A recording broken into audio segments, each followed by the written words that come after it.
tolerance, and an open mind are practical necessities of the dreamer today. Those who are afraid of new ideas are doomed before they start. Napoleon Hill may have been talking about men of his time, such as Henry Ford and Thomas Edison, when he said never has there been a time more favourable to pioneers than the present. He may have been talking about the radio and the light bulb and the car and the moving pictures on a screen as shiny new inventions changing the world.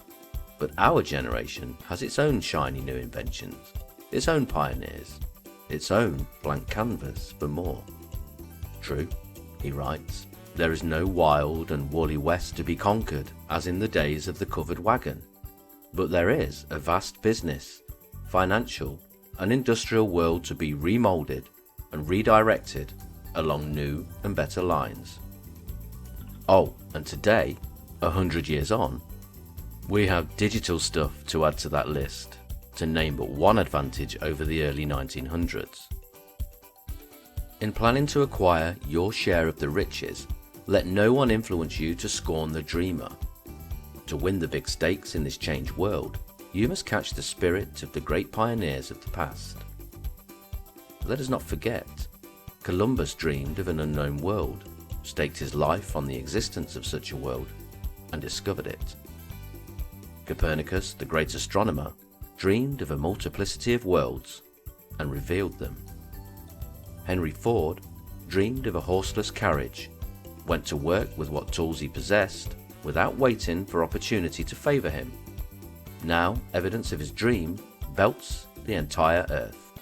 Thomas Edison dreamed of a lamp that could be operated by electricity, began where he stood, put his dream into action, and despite more than 10,000 failures, he stood by his dream until he made it a physical reality.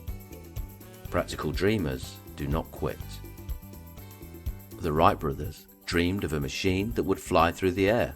They were ridiculed. Then they nailed it. Now we can all access flight. Marconi dreamed of a system for harnessing the intangible forces of the ether. And now, look how many new inventors and creators he gave hope and dreams to. Look how much of the ether has opened up to us since he first found a tiny door in. The greatest achievement was at first, and for a time, a dream. A burning desire to be and to do is the starting point from which the dreamer must take off. Remember too, that all who succeed in life get off to a bad start and pass through many struggles until they arrive. Start from where you stand, dream, and put it into action. They will only last for a while, because desire and faith and persistence will carry you to success. And then they will want to be you.